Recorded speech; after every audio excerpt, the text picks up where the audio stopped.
So this is my tutorial on building a semi-static generated blog with FastAPI.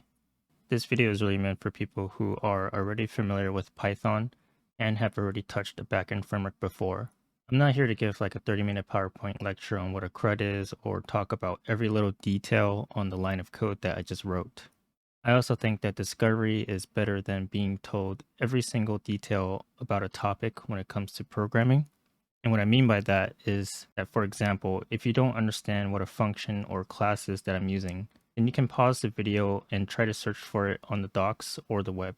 I think that this is a habit that separates a junior dev from a mid-level dev, and you only get better at it by doing it a lot of times.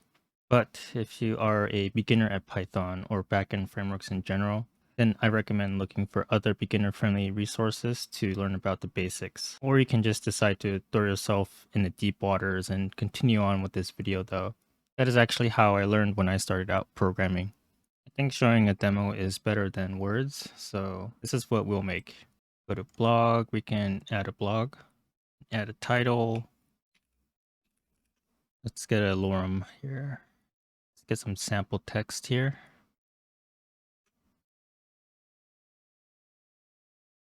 And we could change the category, saved. Now it generates a blog where this content here is purely just HTML. It's not stored in a database as text or anything. And this URL does not require any database calls to get that HTML file, as it is an auto-generated route that hardcodes the path to the HTML.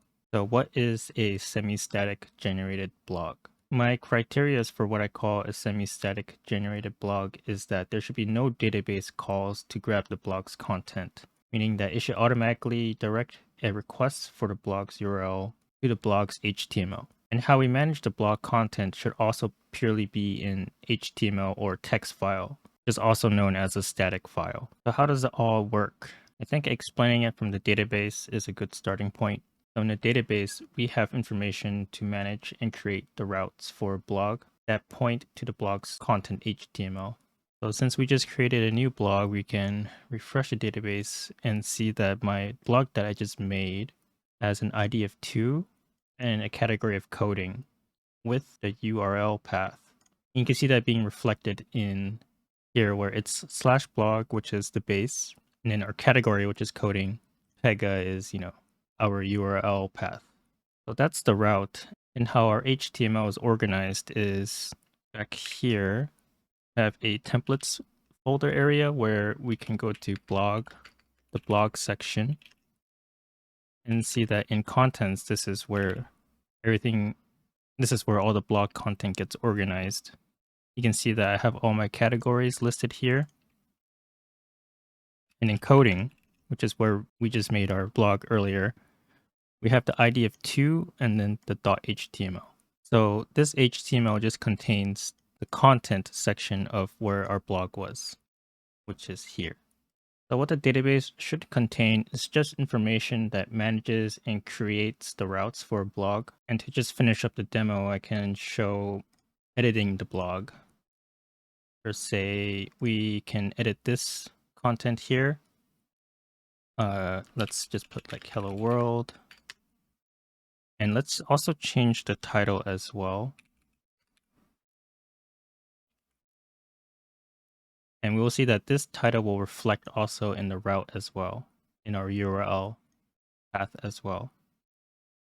So we can save, go back to blog. And here we have our new URL and our changed content.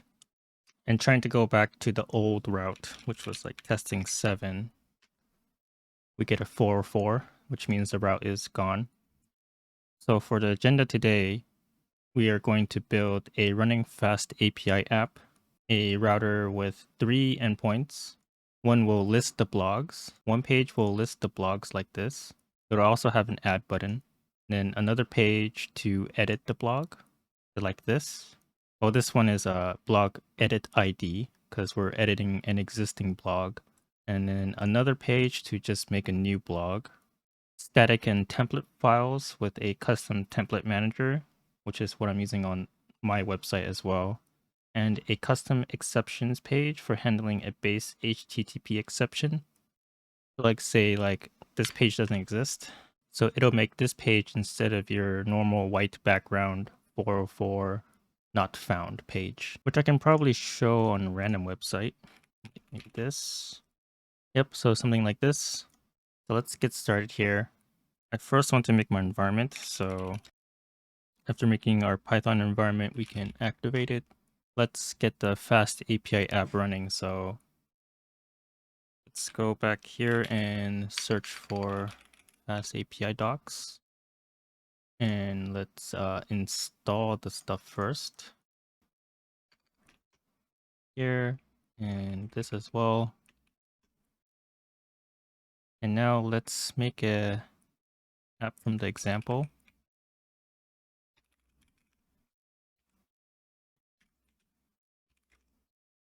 And we can use this command here to run the app. And let's test it out. And we get hello world.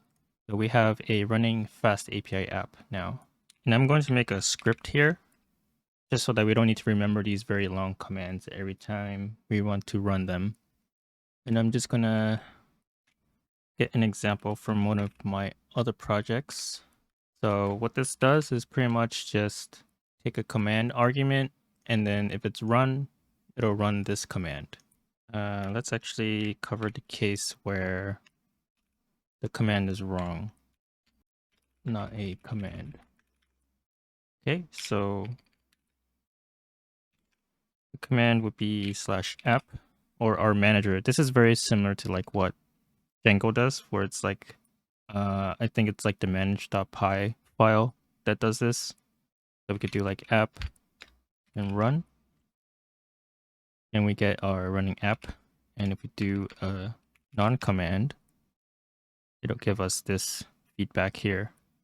And I think on even the latest Windows 10 desktops, you can use shell in the command prompt. So you can do something like sh and then app and then run. I think this command will work on Windows. And obviously Mac would also just work by itself. Sorry, let me make the terminal a little bit bigger actually. So next, let's make our template and static files. So going back to FastAPI docs, we can look for templates and see that they recommend Jinja 2. And so let's install that. So our templates and static files will live in a file located in utils, and it'll be called html.py. Oops. In here, let's actually get the code from our docs here. Okay, so we don't need some of these actually. And so for mounting our static files, I kind of just want to make a function that mounts it in our main app because I want to manage everything HTML related in here. So make a function called mount static, and it'll pretty much do what this does. And let's just import main, I guess, here and do .app. Yep, this will mount our static. We'll make the directories after we finish with the code here. And our templates will be here as well. We can just import our templates from this file whenever we want it. This just means that our static folder should be in a root directory with a folder called static, and then our templates folder should be in the root directory templates. We can go look in our main file here, and from utils.html import mount static. And after app, we can mount static here. So this is our directory right now. Make our templates folder and then make our static folder. And now this is what our directory looks like. And I want to go into here and actually make some other directories to organize our files better. So in static, let's make a folder called CSS for CSS, and then another one for JavaScript as well. So if we look into static, we have just CSS and JavaScript. And in templates, let's make a directory called blog. And then in blog, we should also have contents for our blog contents. So looking into templates, we have blog and then contents. So next, let's make our blog routes. This is our directory right now, and we want to make a directory called routers. In routers, we should have a router called blog. Let's make a file called blog.py in routers. And if you want to know more about routers, you can go back to the docs here and look for API routers. And in here kind of explains more about in depth on the API router and how you can manage routes in a bigger project. So going back to our code, we can import API router. We also need request. And then I want the responses as well. This will just define what our route is going to respond with. And then also our templates that we just made. Make a router. This will contain all of our routes that is related to blog. And then our prefix would be /blog.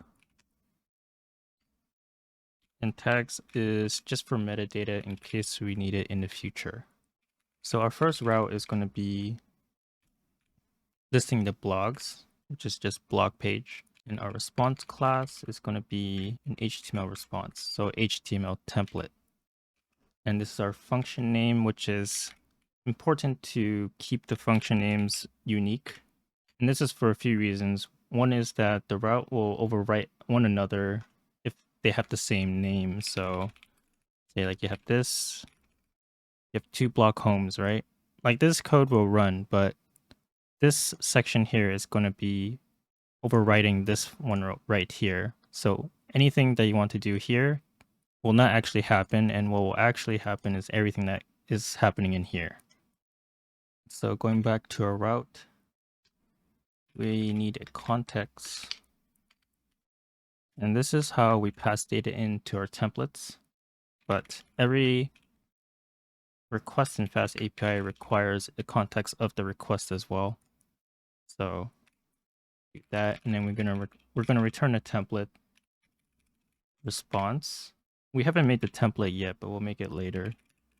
So index.html. And while we're in here, we can make our other routes as well. So our agenda is to make 3 routes. The second route is going to be a blog edit. And then our endpoint is going to be /edit. And then I forgot to mention that the prefix is actually, this prefix will apply to every router in this file using this decorator, because the router is coming from here. So this prefix applies to each one of these. And what the prefix means is that it's just going to be, like localhost or the domain /blog. Here's just the root, so it's just /blog here. And then here is going to be /edit, so domain /blog/edit. And then over here, we're going to have a parameter of blog ID. And I want the blog ID to be an integer. So what's happening here is that when we transfer the context to the template here, or actually we need to change the file here as well. So what's happening here is that we're going to have the context pass into the template of edit.html. And in edit.html, we can use the variable blog to display whatever blog contains, which is the blog ID. And so another reason why you want distinct names for each route is because we don't want to hard code URLs within our code base. Like say we want this /edit inside of this index.html. So if we go into the index.html and like we make a button that goes to /edit, but then later on we want to say that, this is not really /edit. This is actually /add. We're going to have to go into this index.html and change that link to /add, right? But actually what we can do is call the function name to grab whatever in here. And there's a special filter in Jinja that some people might be familiar with, is that there's like a URL for, and then you can pass in the name of the function, so like blog edit. And what this will generate on the HTML is this link here. So that's another important reason why we want to have our routes as distinct as possible. And so now let's make our templates and then test our routes. So going back to here, we can go into templates, right? And go into blog. Actually, sorry, let's make a base template first. So do something like this. And then so in here, we're going to block the contents here. And so what this is doing is pretty much anything that inherits this template here is going to contain everything that's outside. And then inside of that template is going to be contained within this block here. So it's going to be like the template is here. So we have like a title of FastAPI blog. But that's our base, right? We can go into blog and make the index. And so how we use the base that we just made is pretty much with this filter here called extends. And then the file name, so base.html. And then we need to block our content. So what's happening here is that anything in here, right? Anything in here is going to be, this block right here is going to be in here. So this block content right here is pretty much what's right here. And this extends is going to extend the previous base. So here, everything that's here and here into this outside area here. So we can see it in action by testing the route because we just made the index, right? So, and then in our router here, we're pointing our /blog endpoint to the index. So going back to here, we go to /blog. So I realized that so that error was due to me not registering the app. So we actually need to register our route here. So let's get rid of this. And then how to register the route, right, is we have to do app.include router and then our router that we just made. So from routers.blog, or actually that's a namespace. We could just do import blog. And then we do blog.router. And then now that we have our blog routers in, we can go to the routes that we just made. So going to here, we'll see that we got the hello world. And let's style this really quick so that we're not blinding ourselves all the time. So now we can include our static files. So going out here in static/CSS, let's make a main.css. And in main CSS, let's make some quick styles really quick. And if you know better CSS than I do, feel free to make this better, which most people will probably know better than what I know. Yeah, feel free to pause or make your own style if you want. Now that we have our CSS file, we can go to our index, right? Or sorry, our base, right? So we can link our style sheet here. What was it, like something like this? And so in here, we can use that filter that I mentioned earlier, so URL4, and we can get the static since we mounted it, and path is going to be css/main. So this is the syntax for getting the static files. So once we save this, we can go back here, and we can see that our CSS is working here. back to testing our route. The default Jinja template manager currently will crash the app if it cannot find a template. Going to routers, into blog, say that the template name is different, right? If we save this and go here, we get an internal server error, right? So this crashes the app, but since we're using reload, it's going to reload the app. And I don't like this behavior, so let's change that. So going back to our templates manager, which is in utils/html.py, we can create our own custom Jinja template class. So custom two templates, and it's going to inherit this class right here.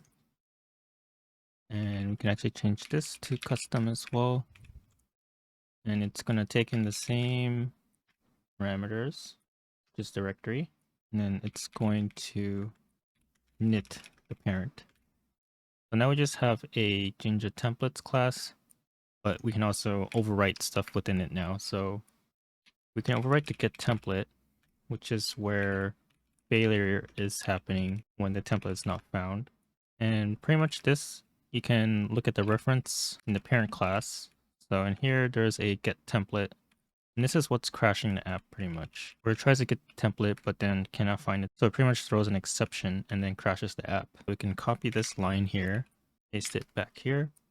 So this is what it does by default. And what we're going to overwrite is to try and accept catch.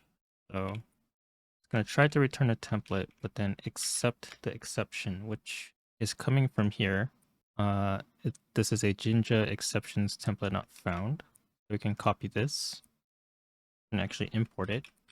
So from jinja2.exceptions, import template not found. And we're going to accept template not found.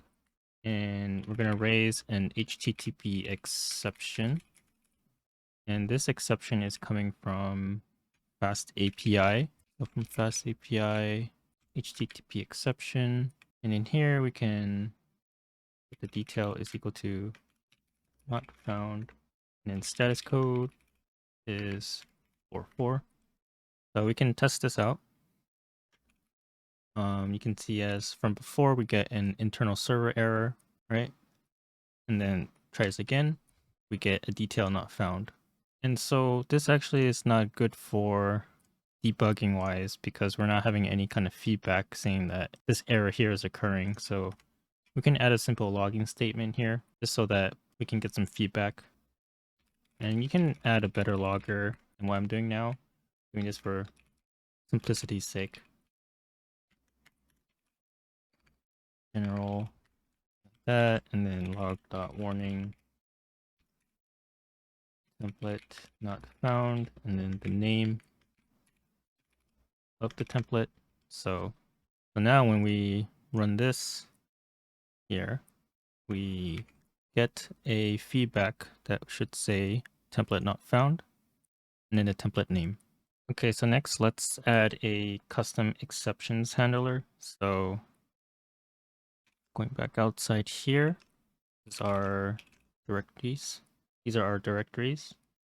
So let's make a directory called exceptions. And then inside exceptions, let's make a file called handler.py.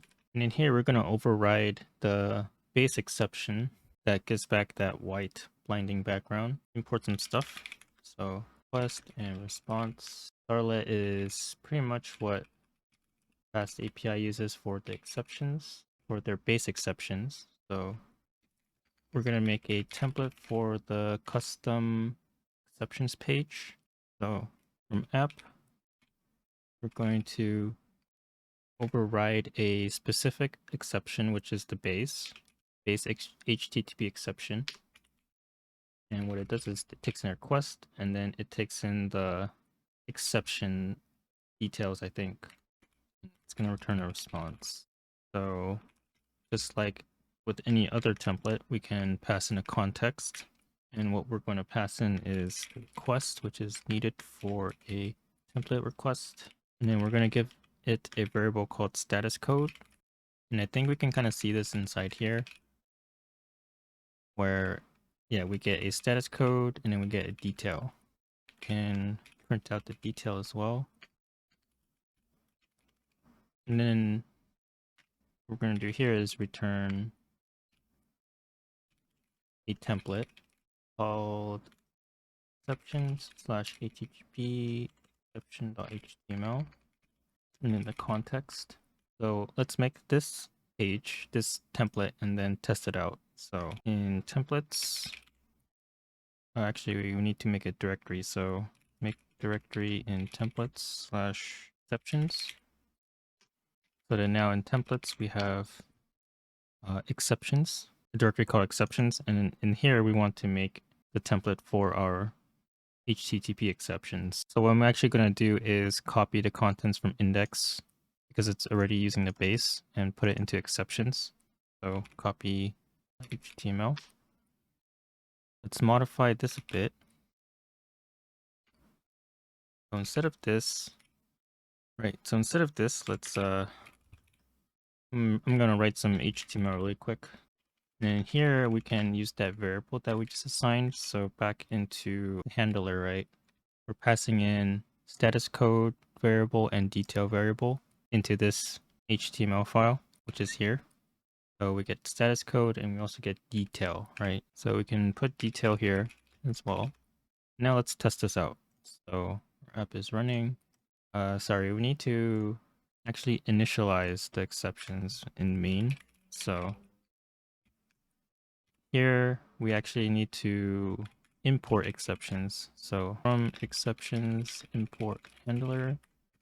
So app is running. And now we get a 44 not found as expected, but it is displaying our custom exception handler template page. Okay, so let's finish up making our blog templates. So in base, I want to wrap this content in a div. This is just HTML stuff. And then in blog, and in index, we're going to rework our HTML really quick. Okay, so here, we can use that filter that we used before to get our URL from a function name. I remember it was blog edit, and this is a button for adding a blog. So this URL4 is tied to the function name back in our router here. So blog edit, and this will grab the URL right here. And now we can check our app/blog. And now we have a button that goes to add blog. So let's make the template for add blog. So let's copy index and make a edit.html. And this edit.html is going to be for two routes. It's going to be for blog edit and also blog edit ID as well. So it's going to serve two purposes for us. Go back to edit. We can do edit, or actually let's do blog add, right? And we can make a conditional here that if the blog exists, if a blog is passed to this template, we will put the name of the blog. For now, it'll just be the blog ID that's being passed in, and we'll name it edit. So back to the router, right? So here we have a block of none being passed into edit, which is our add. And here we are passing in a blog ID, which we will grab later on when we make our database. And let's make this not add and go back to our blogs list. So blog list, and it should be blog home is the function, I believe. So save this. Now we can test our route. So we can go to add blog and we get blog add, which is expected, and say that we pass in an ID, right? Now we get blog 5, ID of 5, edit. I think that'll be it for today. So to recap our agenda, we made a running FastAPI app here. We have our 3 routes. Here we have our 3 routes. We have blog home, which is here. We have blog edit, which is here. And we have blog edit ID, which we can manually go to here. We've created our static files and custom template manager in utils. We have our custom template manager and we have our static files as well. And lastly, we've made a custom HTTP exception handler. So here, and this handles every basic HTTP exception that gets thrown. So yeah, next video I think we'll be adding an async SQLite database using SQL Alchemy and a migration manager called alembic.